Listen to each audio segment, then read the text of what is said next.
ఇప్పుడు no cost cough syrup తో 60 రూపాయల విలువ గల ఇన్హేలర్ పూర్తిగా ఉచితం. దెబ్బకి దగ్గు జలుబు మాయం.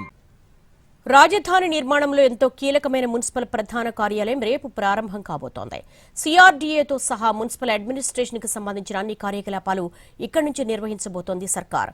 రేపు ఉదయం 9:50 మున్సిపల్ శాఖ ప్రధాన కార్యాలయాన్ని ఏపీ సీఎం చంద్రబాబు ప్రారంభిస్తారు. అమరావతి రాజధాని ప్రాంతంలో రాయపూడి సమీపంలో సీడ్ యాక్సెస్ రోడ్డును ఆనుకుని మున్సిపల్ అడ్మినిస్ట్రేషన్ ఆఫీస్ నిర్మించింది ప్రభుత్వం. G+7 భవనంతో పాటు మరో 4 భవనాల నిర్మాణము జరిగింది. సిఆర్డీఏ, ఏడీసీఎల్తో పాటు మున్సిపల్ శాఖకు సంబంధించిన అన్ని విభాగాలు ఒకే చోటు నుంచి కార్యకలాపాలు నిర్వహించేలా నిర్మాణాలు చేసింది ప్రభుత్వం.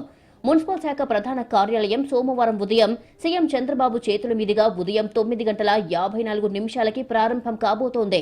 ఏదైతే అమరావతి క్యాపిటల్ సిటీలో దాంట్లోనే యాక్చువల్గా సిఆర్డీఏ మెయిన్ బ్లాక్, అది కాకుండా మరొక 4 బ్లాక్లు, బ్లాక్ 1, బ్లాక్ 2, బ్లాక్ 3, బ్లాక్ 4 కట్టాం.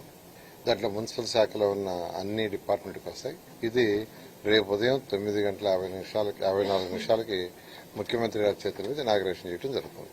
గత 8 నెలలుగా మున్సిపల్ శాఖ ప్రధాన కార్యాలయం పనులు నిర్విరామంగా సాగాయి. ప్రతిరోజు 500 మందికి పైగా కార్మికులు, ఇంజనీర్లు, సాంకేతిక నిపుణులు నిరాటంకంగా పనిచేసి ఈ భవనాన్ని అందుబాటులోకి తీసుకొచ్చారు. ఈ కార్యాలయంలో గ్రౌండ్ ఫ్లోర్ లో ఇంటిగ్రేటెడ్ కమాండ్ కంట్రోల్ రూమ్ ఉంటుంది.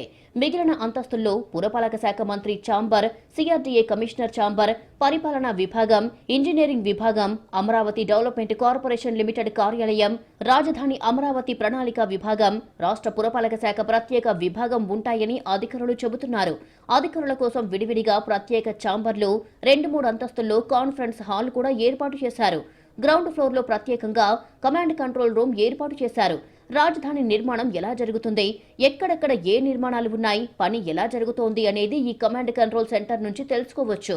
ఇప్పటి వరకు సిఆర్డీఏ కార్యకలాపాలు విజయవాడ నుంచి జరిగాయి.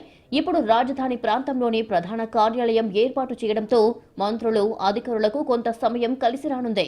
ఒక్కో సందర్భంలో ముఖ్యమైన సమీక్షల కోసం అమరావతి సచివాలయం నుంచి మంత్రి నారాయణ, అధికారులు విజయవాడలో కార్యాలయానికి వెళ్లాల్సిన పరిస్థితి. ఇప్పుడు సచివాలయానికి దగ్గరగా ఉండడంతో పాటు మున్సిపల్ శాఖకు సంబంధించిన అన్ని కార్యాలయాలు ఇదే ప్రధాన ఆఫీసులో ఉండనున్నాయి. రాజధాని పనులు కూడా మరింత స్పీడ్గా జరిగే అవకాశం ఉంది.